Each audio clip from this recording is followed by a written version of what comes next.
It's just 2 more days until Switzerland's Vintage Computer Festival begins, and I'm finishing up the last of my exhibits. Since most of my setup revolves around network technology, there's really no way around serial connections, right?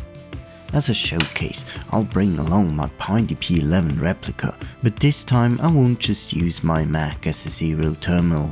Some time ago, I received 2 real DEC terminals as donations, though I've never actually used them until now. Time to get them up and running. The VT220 obviously has some screen burn-in and needs a bit of connection setup before it works. And sure enough, it does.